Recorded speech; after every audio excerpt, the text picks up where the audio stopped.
They believed that they could access your destiny without facing any consequences. They believed that they could peek behind the curtain of your life without being challenged. However, what they did not anticipate was for you to show up, your spirit, your energy, and your full conscious presence materializing in that reading room while someone paid to reveal your secrets. You crossed spiritual planes and made your presence known, which caused the reader's hands to shake and their breath to catch. This was a demonstration of your genuine might. This wasn't just a case of spiritual interference. Rather, it was you asserting your spiritual authority and putting everyone involved on notice. No one should touch your destiny without your consent, and they will never forget what you did. The stuffy apartment was filled with dense smoke from the incense, and the cards that were spread out on a velvet cloth reflected the low light from the lamp. A reader made her living by looking into the minds of other people. The reading she did tonight paid 3 times as much as her typical fee. Despite the fact that she had performed hundreds of readings in the past, work that was usual and energies that were predictable, this reading felt differently from the minute the client arrived with a photograph from the beginning. The customer said, "I need to know everything about this person's future," as they handed the document over the table. Everything. The reader hesitating, her fingers hovering over your image. A peculiar hesitation gripped her hands, and something whispered at the edge of her consciousness, a warning that she ignored. When the cards were shuffled between practiced fingers, the triple pay implied that the work was also tripled. Time seemed to stand still as soon as the first card was placed on the table, and the reader's breath seized in her throat. Suddenly, the temperature dropped by a significant amount. Every hair on her body stood to alert, and her skin prickled with electricity. The smoke from the incense stopped drifting upward. Instead, it froze in place, then viciously twisted against gravity. In the same way as the smoke made a spiral around the table, it also encircled your shot. The space between realms shrank to nothing. The veil that separated worlds tore open, and the candles flickered wildly, casting enormous shadows that moved independently of their source. "He is here," she whispered, the words escaping involuntarily. Her client's eyes widened. "Who's here?" The reader couldn't speak, couldn't explain. The space between realms shrank to nothing. This caused the reader's crystals to vibrate on their shelves. Her collection of protective stones became abruptly useless, and her spirit guides disappeared, as if they had fled from something they were unable to confront. It was not as a topic to be read, or as a passive energy to be interpreted that you had arrived.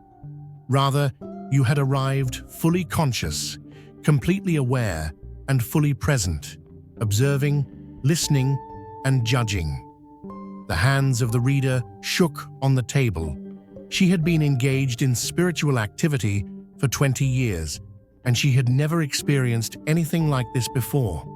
This was not a spirit that was passing through. It was not a friendly guide who offered insight. It was not an ancestor who brought comfort. It was presence that was beyond description. It was energy that was beyond containment. It was you in your completeness, your sovereignty, and your ultimate authority. However, this was a whole different issue. The client squirmed uncomfortably in their seat. They had gone to great pains to organize this reading.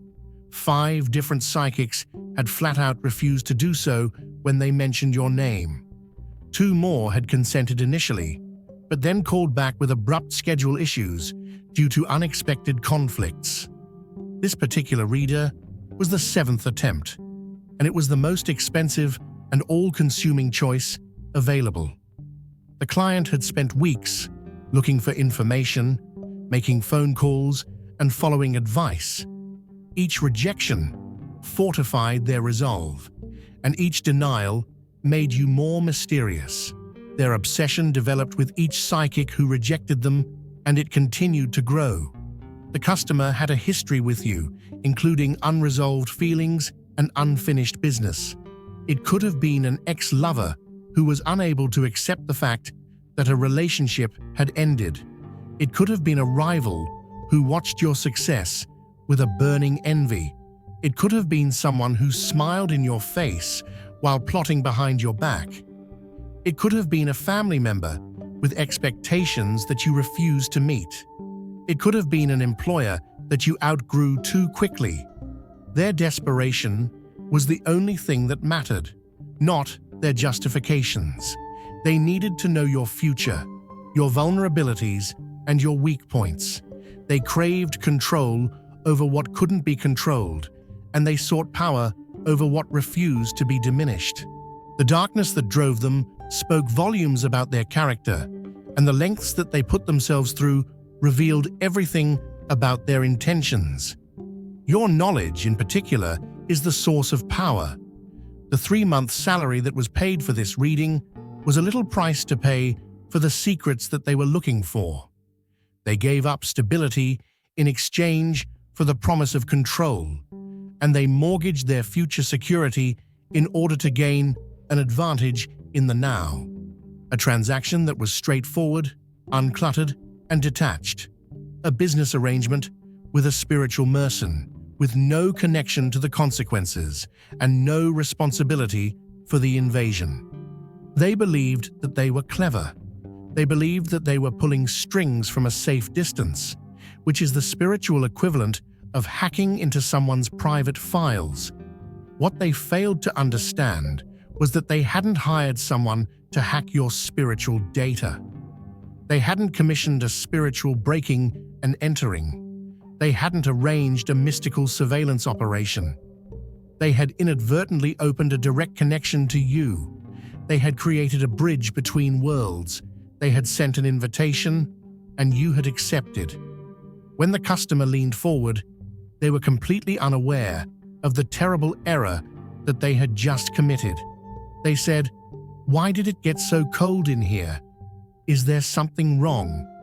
The reader's eyes never left the smoke spiral that was above your photograph. "You didn't tell me who this person really is. I don't understand. You should have told me." Professional readers acquire instincts. They are able to detect potential threats before they actually occur. This reader had experienced the warning signs from the very beginning. The cards felt heavy in her hands when she took them up. They were abnormally dense and unyielding. The pendulum on her shelf, which had been completely motionless throughout the evening, began swinging wildly the moment your portrait hit her table. It was a message, a screaming alarm in negative space that her spirit guides, who ordinarily chatted with insights and directives, fell silent. The silence itself was a message. Prior to shuffling the first card, she felt a rise in pressure in her chest, which was a physical embodiment of her spiritual aversion to the idea of doing this. Without words, the message could not have been more clear. This is not someone whose path you tamper with. This is not someone whose energy you touch without their consent. And this is not someone whose path you read without their permission. Despite the fact that the reasoning appeared to be legitimate at the time, she chose to disregard every warning indicator, including a threefold payment, the opportunity to impress a new client, and professional pride. As she placed the first card on the table, her fingertips made contact with it. It was the Tower, which represented swift destruction and a cataclysmic shift. As soon as the card made contact with the velvet, everything shifted. It was as though reality itself was bending, and the barriers between different universes evaporated into nothingness. Her sanctuary had been broken, not by an intruder, but by her own acts, and the flat no longer seemed like her domain, but rather her sanctuary. When she opened a door, she did so without fully comprehending what was waiting for her on the other side. The majority of the spiritual presence has arrived subtly, with subtle impressions at the edge of awareness. These impressions include a slight change in temperature, a faint smell of flowers or smoke, the feeling of being watched, the whisper of a message, the gentle touch of a hand that is no longer physical, a mild disruption of electromagnetic fields, and a soft flicker of lights. Spiritual visitors often arrive with courtesy, reluctance, and a respect for boundaries. They wait for an acknowledgement, they ask for permission, they approach gradually, and they are careful not to overwhelm the living. They are aware of their position in the hierarchy of realms, not you at all.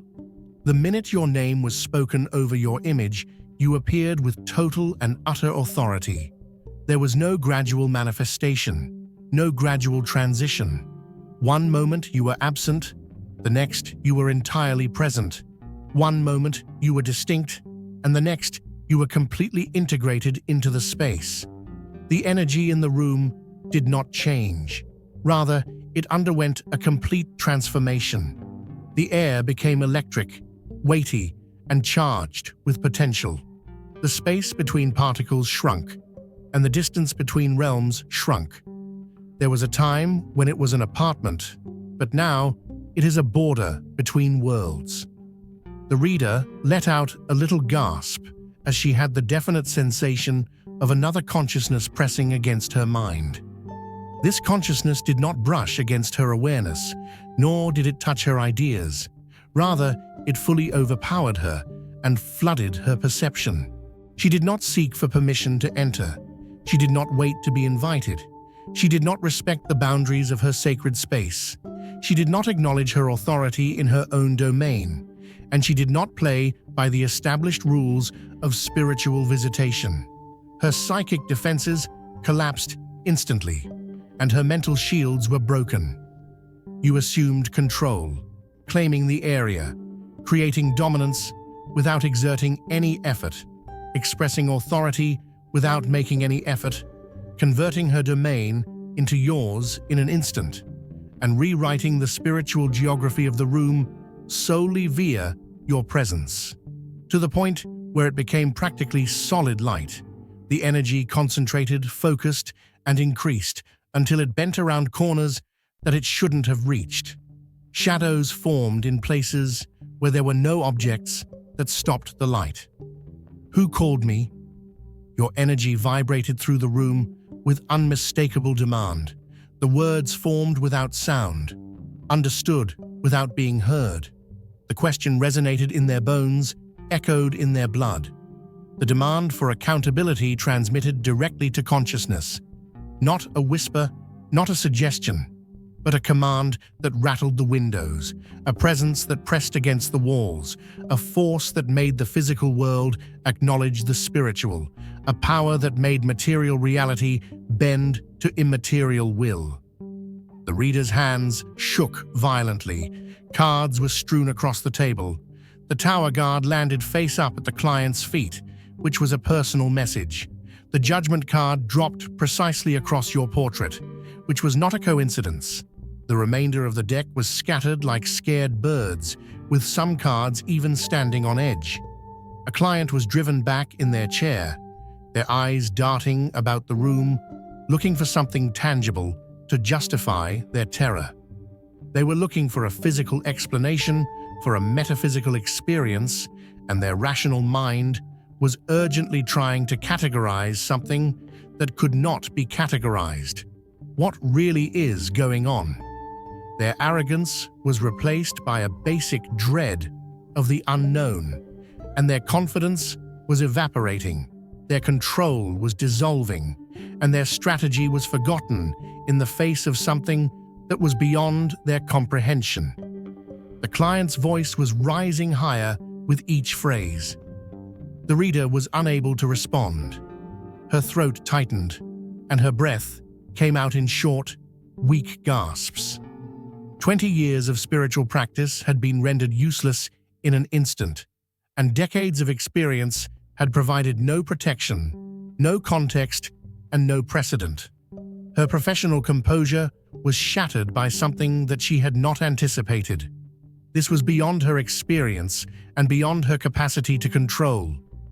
From behind, you came others, many others, your ancestors, generations of your bloodline moving in quiet formation, your spirit guides, ancient energies connected with your soul's journey, your protectors, powerful, alert forces dedicated to your spiritual protection.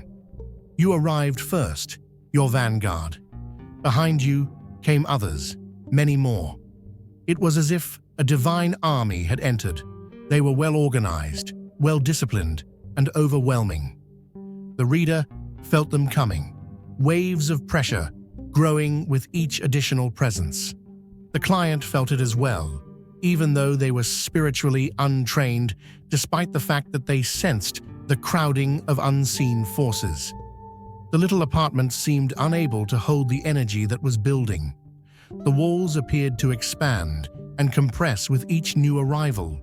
Pictures were skewed on the walls, books vibrated on shelves, and the crystal that was hanging in the window spun furiously, creating frenetic rainbows across the room. The reader murmured, "There are so many," and the client's face became completely devoid of color as they uttered those words. So many of them. The spiritual court that had gathered about you was something that the reader was unable to comprehend or find the words to describe. The room no longer belonged to her, since her sacred space had been claimed by someone else. Her client was no longer in control of the situation because their strategy had completely failed. They anticipated being the one who would be the interrogator, the one who would ask questions, and the one who would gain control. The client came looking for information about you, including your vulnerabilities and your future. The reversal occurred so thoroughly that they hardly knew it had occurred. The cards on the table rearranged themselves, not in any configuration that the reader recognized, not for you, not for them to know. Your energy was concentrated like a spotlight, neither being inspected nor being questioned, neither being examined nor being questioned. The client had a sense of nakedness, exposure, and transparency. Every calculation, every motivation, every grudge, and every grievance were laid bare before your spiritual gaze. Sweat beaded on their brow, and their heart thumped against their ribs. "Make it stop," they begged, their voices breaking. The reader gave a slow shake of her head and said, "I can't." "What do you mean you can't? This is your place, your session, not anymore." The reader's voice shook with the conviction that she was unable to continue. They came to reveal your future, but instead, their own past unfurled before them. Every manipulative moment, every envious thought, and every act of sabotage reflected back at them with crystal clarity. The client's secrets made their way to the surface against their will, and their hidden intents were revealed. Finally, they were able to comprehend the catastrophic error of judgment that they had committed. Your energy receded, not because it was expelled, but because it was withdrawing of its own accord. The reading came to an abrupt conclusion. Despite the fact that the reader was sitting alone in her apartment, with her hands still shaking, the customer ran away without paying the remaining balance. After a few hours, she experienced a fundamental breakdown on the inside. The connection that she had painstakingly developed with her intuition was broken. The trust that she had placed in her spirit guides was shattered, and her confidence in her talents was devastated. Clients noticed, bookings decreased, her reputation suffered, and her nightmares were filled with the memory of your overwhelming energy. In the days that followed, her other readings were unsuccessful. The cards did not provide any interpretations that made sense. The prophecies were not accurate, and the insights she gained were limited. She had engaged in a spiritual boundary violation by attempting to peep into the protected destiny of someone who was beyond her authority to read. The ramifications did not end with her being unsuccessful in her professional endeavors. Her life was plagued by a series of peculiar misfortunes, such as malfunctioning home equipment, broken pipes, and missing keys. These misfortunes were not catastrophic, but rather she had a recurring feeling that her life had become disorganized. There are certain spiritual errors that cannot be rectified, and there are certain limits that, once exceeded, irreversibly alter your path. It was possible that the universe was trying to convey to her that certain doors should be left closed, certain energies should be left undisturbed, and certain individuals should be left unread. She contemplated giving up her practice totally. Perhaps it would be safer that way. They came looking for power over you, control, and advantage. They left with something altogether different. The Tower card that appeared wasn't meant for you. It was meant for them. Destruction, upheaval, and the collapse of false structures. The client who scheduled the reading faced immediate consequences throughout the reading. The carefully crafted life that they had created began to fall apart within a matter of days. The promotion that they had anticipated was instead awarded to another individual. The relationship that they loved became abruptly complicated by mistrust, and the financial stability that they relied on suffered from unforeseen expenses. Nothing went according to plan. Nothing went according to the plan. They attempted to write off the connection as a coincidence, a stroke of ill luck, or a random chance, but they understood, on some level, that it was not the case. Each setback had the same energy signature that they felt in the reader's apartment. Each hurdle felt intentional, directed, and personal. It was not a matter of vengeance, but rather something more fundamental: the restoration of balance and the collection of spiritual debt. In their search for a weapon to use against you, they ended up creating the instrument that would ultimately lead to their own demise. As a result of the laws that govern the universe, attempting to tamper with the protected destiny of another person incurs costs. The individual was paying those charges with interest. Every night they had dreams in which they saw cards being turned, smoke swirling, eyes that were not visible watching, and judgments that were made without appeal. Experienced spiritual workers are aware of the hierarchy of souls. Some individuals go through life with basic protections, which are the standard spiritual immune system. Others carry stronger shields, such as old souls, empaths, and natural psychics. Finally, there are chosen ones, which are souls that have specific purposes, destinies that are aligned with universal forces, and are protected at levels that are beyond ordinary understanding. The reader had previous experience with people of your kind.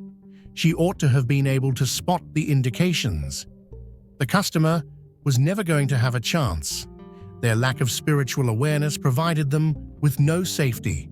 One would be in violation of fundamental spiritual law if they attempted to read a chosen one without their agreement.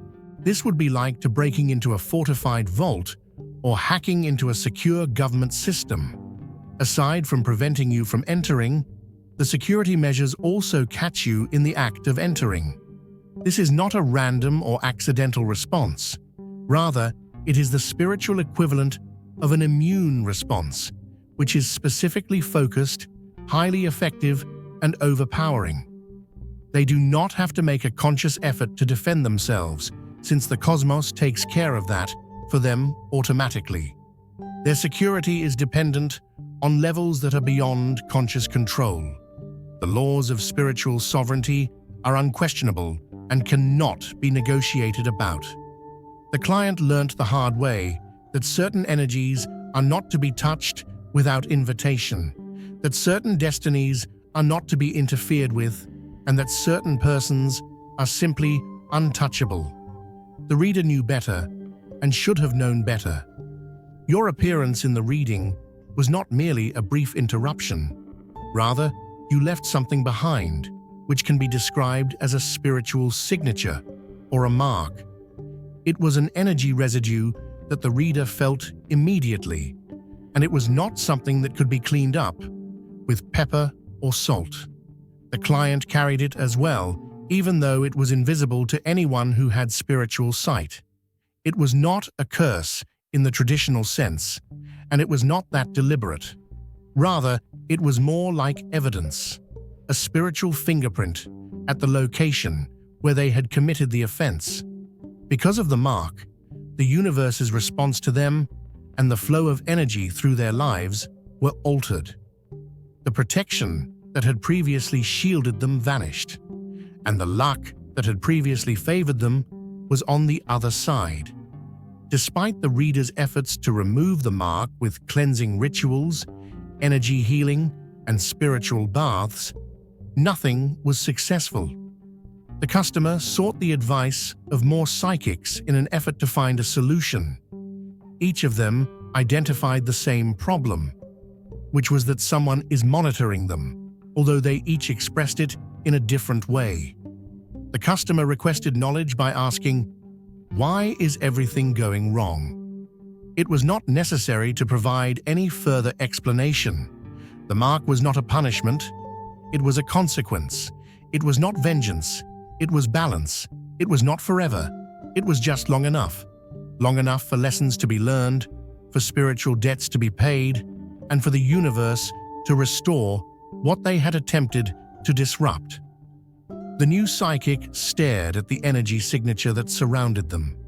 Recognition began to dawn in her eyes. You tried to read someone you shouldn't have. It is not through gossip or direct conversation that words spread rapidly across spiritual groups. Rather, it is through dreams, startling insights, and cards that displayed the same message over and over again. However, other sensitive individuals caught glimpses, impressions, and warnings. A chosen one who defended their sovereignty, who appeared when summoned without permission, and who reversed the reading onto those who sought to exploit them. The reader would never speak your name aloud again. They would not even think it intentionally. You were not aware of or involved in the growth of your reputation.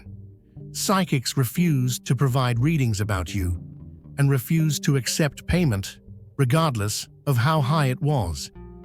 "I don't rid certain energies," they would say carefully. "It's not safe. I can't look at that person's future. I'm sorry, some paths are protected. I won't interfere." Your enemies found themselves increasingly isolated, cut off from the spiritual intelligence they once relied on. Practitioners who might have helped them recognize the signature of someone they dared not cross. The fear spread quietly, efficiently, not through words, but through knowing. When your name was spoken, even doubters who completely disregarded spiritual principles experienced an inexplicable reluctance. They felt a vague discomfort and a sensation that the risk was not worth taking. At the same time as you moved forward without any obstructions, your adversaries remained frozen in place, paralyzed by uncertainty, unable to see your next move, unable to prepare or protect themselves. While you moved forward without any hindrance, they remained trapped in the consequences of their defiance. What transpired in that reading was not a coincidence or an accident. Rather, it was confirmation, validation of what you already understood about yourself. You are unique and protected in ways that others are not. In response to the spiritual intrusion, you did not merely react. Rather, you totally countered it. You did not merely defend. Rather, you took control of the battlefield. In addition to putting an end to the reading, you also reversed it, which means you turned the tables on the people who started it.